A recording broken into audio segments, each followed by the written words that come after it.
Ladies and gentlemen, welcome to the Rogers Kakasungura YouTube channel. And as I always say, this is the only channel that gives you reality without bending. We call a spade, and we call out as it is. If you're watching this video, kindly make sure you first click the subscribe button. If you are such a kind of a person who watches without subscribing, then you are an enemy of progress. The first thing you're supposed to do, click the subscribe button. Turn on the notification bell. That is when you support Kakasungura. Ladies and gentlemen, I told you in my previous video that the United States of America is raising concerns towards the Kenya Kwanza government. As much as they supported this government, they are raising valid concerns here, which I have been addressing since the Kenya Kwanza government took power. And I've always told you, Kakasungura, it's about time that my sentiments will be proved wrong or right. I told you the Kenya Kwanza government is on a looting spree. The Kenya Kwanza government is on a borrowing spree. You couldn't believe me. The United States is stamping authority on my sentiments. Now, according to the report from the United States saying, the United States firms are losing big in winning contracts in the Republic of Kenya because of the high bribe requests.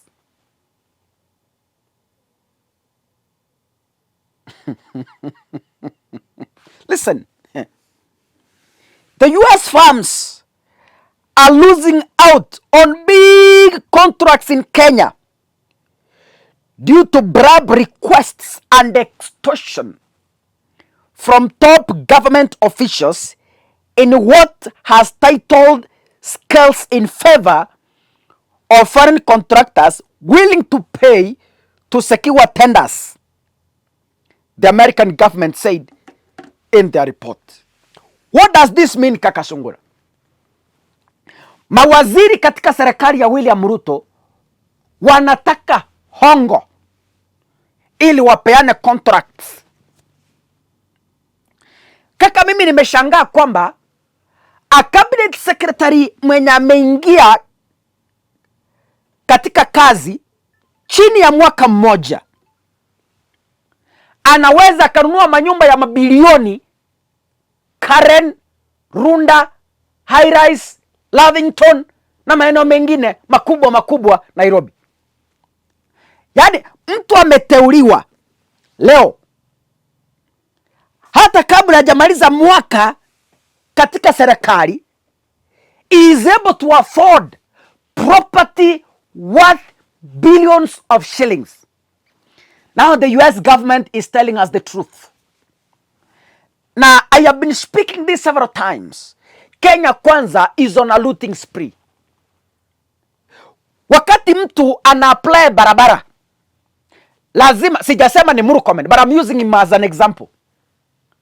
And this is not on a bad light. It's on a light note.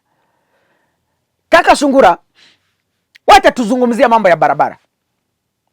Kwamba na wale mumeishi America, you understand how Americans work. They don't believe in bribes. That one you can attest.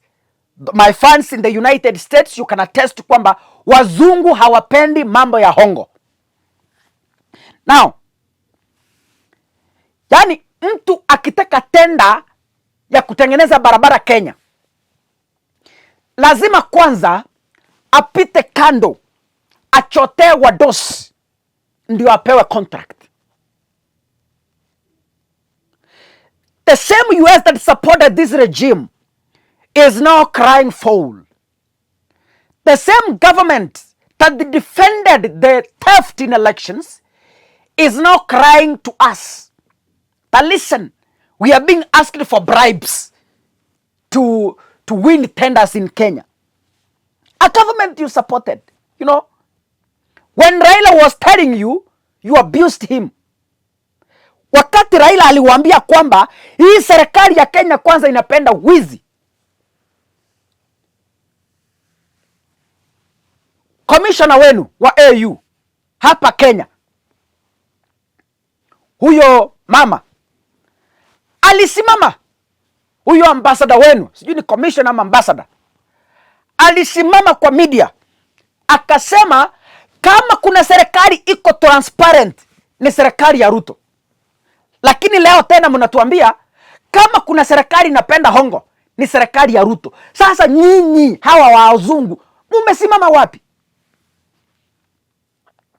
I remember very well that statement from that woman. She said a woman is a respective title. Even the Bible calls them women. So when I call her a woman, I am addressing her with due respect. A woman is a title of dignity. Ladies and gentlemen, she stood in public na akasema kama kuna safest place ya kufanya investment for business people ni Kenya. Alisimama akaambia ulimwengu, akaambia wazungu wenzake, akaambia wa Kenya, kama kuna country yenye unaweza fanya biashara mzuri ni Kenya. What has gone wrong? I'm asking you, ladies and gentlemen. What has changed from that statement? That now you can stand and tell us that America imeanza kusema sasa ati it is, you know, listen how it says. This is how the statement says. Corruption remains a substantial barrier to doing business in Kenya. That is a report. Catherine Tai is the one who is saying, the US Trade Representative.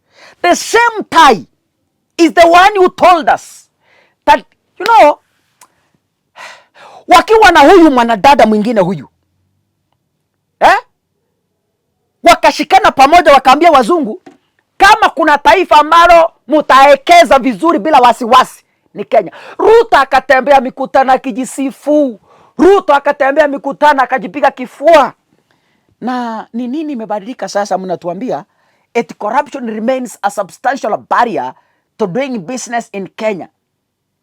US firms continue to report challenges competing against foreign firms that are willing to ignore legal standards or engage in bribery and other forms of corruption.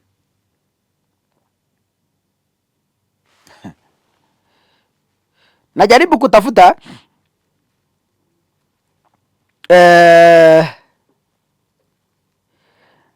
kutafuta sorry, nataka kutafuta hapa haya, sikia vile walisema. Ilikuwa najaribu kutafuta hiyo statement vile walisema. The US Department of State, listen to what it said. This is an official statement. I wish my internet lords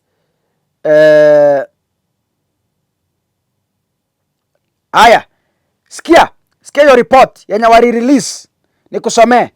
Hawa mama hawa wanalalamika tena. Sikia vile wanasema. Kenya has a positive investment climate that has made it attractive to international firms seeking allocation for regional or Pan-African operations. Nasikia vile nasema?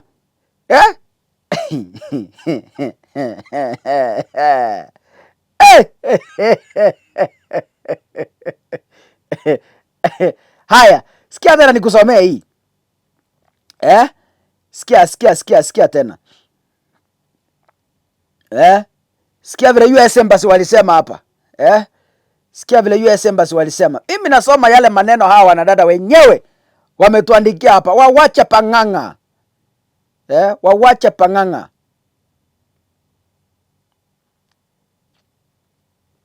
Najaribu kutafuta hiyo quote mahali.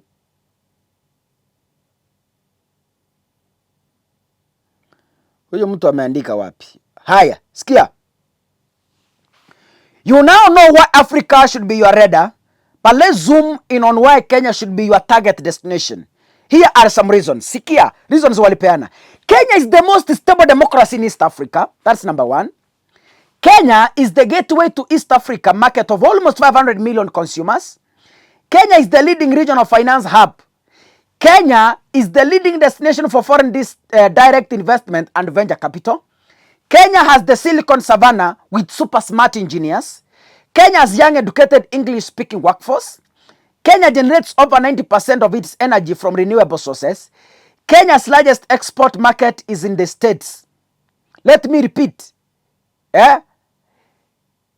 Kenya's largest export market is the United States, and we feel Kenya is ready for export lift off as it diverses. Now ladies and gentlemen, hawa ni watu walikuwa nasifu Kenya. Wacha nikusomea statement nyingine. Ziko hapa mingi. Kenya has a positive investment climate that has made it attractive to international firms seeking a location. Hiyo nimesoma. Now ladies and gentlemen, wacha nikuulize kweli. Who is fooling who? Anyway, sini serikali yenu. God bless you ladies and gentlemen. See you in the next video. Asanteni sana na Mungu abariki.